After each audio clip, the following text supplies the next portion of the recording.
Oke, kita lanjut lagi sampai mana tadi? Game device ya. Game device kalau bagi yang suka main game itu minimal punya beberapa peralatan. Salah satunya gamepad ya, main PS, main apa?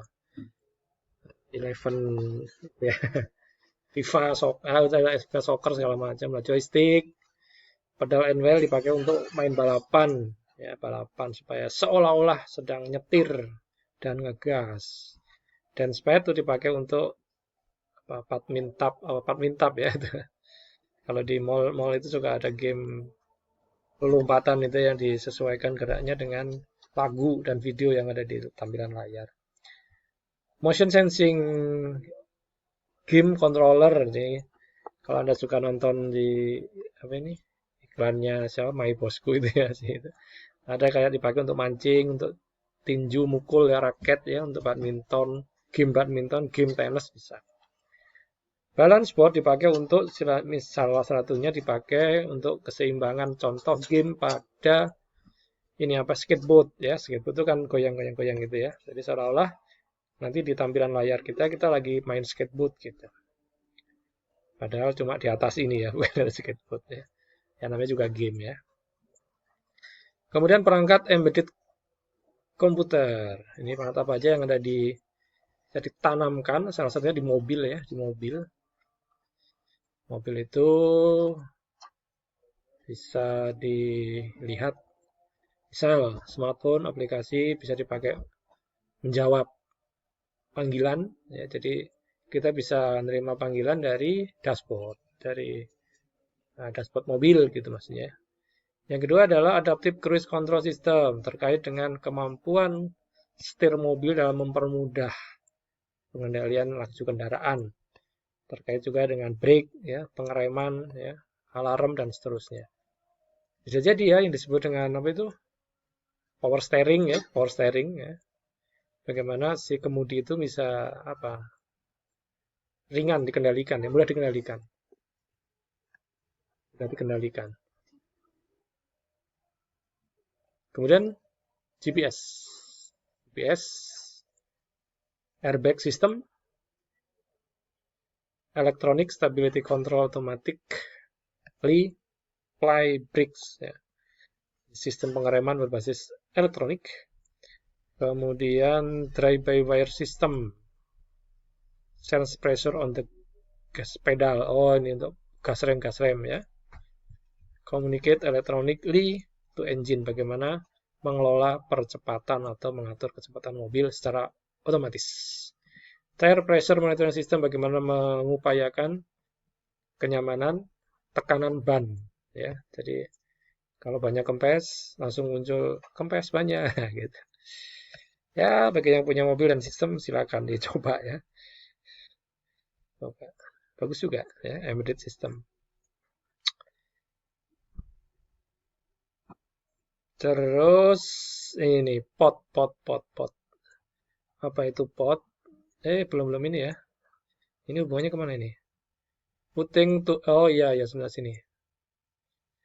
Putting all together. Jadi semacam kategori komputer and mobile device. Sebesar apa ukuran yang kita pakai? PC, CPU, monitor ya, keyboard kayak gitu. Tepatnya namanya di atas meja. Kemudian kalau mobil komputer dan mobile device seukuran telapak tangan ya. Ya sebesar smartphone lah ya, segitu. Game konsol tadi udah ada gambar tadi, kalau balance board tadi ya agak besar ya. Berapa? 40 cm mungkin ya, 50 cm. Tapi kalau konsol Nintendo yang kecil itu ya seukuran smartphone, kecil. Server ini small cabinet ya. Lemari kecil sampai seukuran ruangan.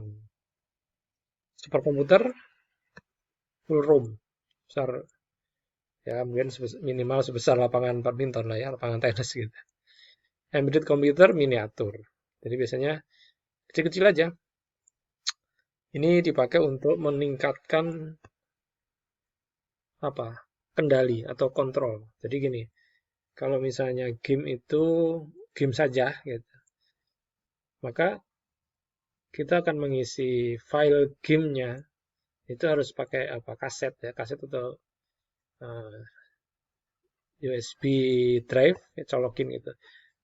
Nah, kita bisa nggak cheating ya, chat curang itu, kode curang ya, chat ya, ya bisa aja, bisa jadi. Ya. Nanti silakan diskusi sama yang ahlinya game ya. Saya tidak begitu paham karena bukan pelaku gitu ya, bukan pelaku. Nah, ini yang paling penting menurut saya, port and connection. Computer and mobile device terhubung dengan peralatan yang disebut dengan port atau via kabel ya, or wireless. Ya, jadi bisa pakai kabel, pakai port atau pakai wireless. Nah, macam-macam port tadi itu ya. Tadi menghubungkan keyboard, printer, monitor dan seterusnya. Nah, bisa terletak di CPU ya, CPU desktop, ada juga yang di tablet, ada di smartphone, ada yang di kamera digital dan laptop. Nah, fungsinya jelas untuk menghubungkan dengan perangkat luar.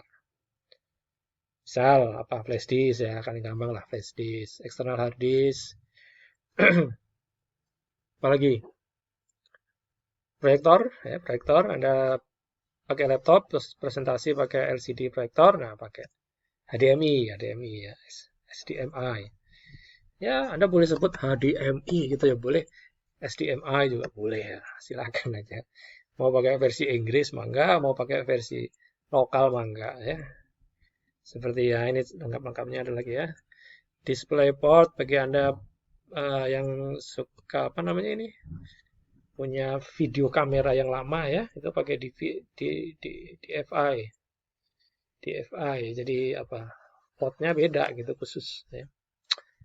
HDMI audio video. Nah, ini kalau Anda TV sekarang wajib punya HDMI, bahkan TV LED yang baru-baru itu sampai punya 3 atau 4 port HDMI. Buat apa aja? Satu bisa buat dari komputer, satu dari laptop, satu dari audio, video player ya, macam-macam lah. Headphone, nah Anda harus punya ini. Kalau saya sarankan bukan headphone ya, tapi headphone plus mic.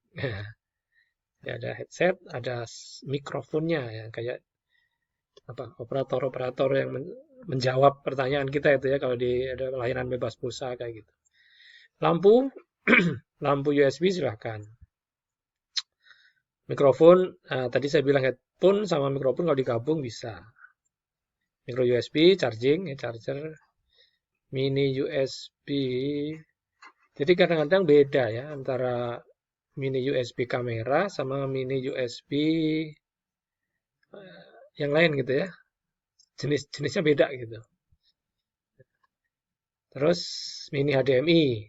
Ini kalau nggak salah saya ada di kamera digital, di handycam. Ini ada. Jadi bukan HDMI biasa. Kalau HDMI biasa yang ini itu ada di laptop, ada di TV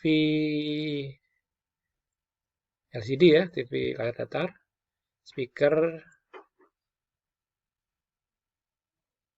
Thunderbolt. Nah, ini agak jarang, tapi ini kalau pernah saya baca kecepatannya tinggi dia. Dalam copy readernya tinggi. Ya, nah ini dia. USB Type A, Type B, Type C. Harusnya ada Type C satu lagi. Jadi buku ini dibuat tahun 2017, mungkin Type C belum launching ya. Kalau nggak salah Type C itu baru muncul 2018. 2018 ya. Nah, Type C itu salah satu ciri khasnya tidak ketukar bolak-balik ya. Tapi kalau Type A itu atas bawahnya kan beda itu tampilannya. Ada yang jadi nggak boleh terbalik gitu. Type C boleh bolak-balik. Ya.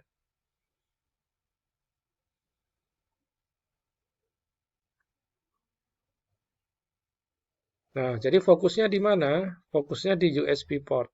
Ya. Jadi pemain utamanya ini USB port, nanti silakan ini kan baca ya. USB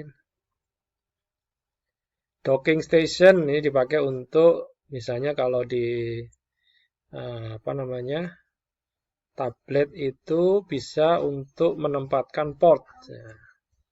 Tablet masang sini kita bisa menggunakan ngecas sama ini meningkatkan interkoneksi dengan perangkat yang lain. Harddisk eksternal bisa masuk ke sini, bisa ngopi dari sini ya. Selain tentu saja dari wireless ya, wireless, nah, ini stylus ya, stylus. Kalau Anda pakai convertible, ya convertible itu bisa, ya, convertible. Nah, ini Bluetooth, pairing Bluetooth nanti silakan coba ya, gampang lah ini ya. Intinya adalah satu perangkat terhubung dengan satu perangkat pada awalnya. Nah, nanti bisa jadi misalnya satu media, satu storage lagu gitu ya, itu bisa diakses oleh beberapa, tapi harus butuh perangkat khusus ya, perangkat tersendiri itu. Ya, saya pernah baca itu ada hard disk yang di dalamnya itu ada fasilitas seperti seolah-olah kita jadi hotspot gitu sih, si hard disknya jadi hotspot gitu. Jadi si hard disk tadi bisa dibuka oleh si A, si B sampai 6 user gitu. Jadi seperti komputer di jaringan. Gitu. WiFi itu apa yang paling penting? Satu, jangkauan. Kedua, perangkat yang kita punya. Seri berapa? Ya. Ada versi MIMO segala macam ya. Yang baru-baru gitu. Ya. NFC terkait dengan kemampuan salah satunya komunikasi hanya ditempel gitu aja. Tempel, didekatin, maka near field, near itu dekat, ya, field itu medan. Jadi elektromagnetik ya berbasis dekat, ya, medan dekat. Kalau di apa namanya perangkat HP itu dipakai untuk pembayaran, pay for goods and service. Di apa uang digital ya, uang digital. Jadi uang yang ada di HP kita, di akun payment kita yang ada, misalnya di apa di OVO itu punya berapa? Saya punya akun di OVO dengan saldo 100.000 misalnya. Nah, HP saya support NFC.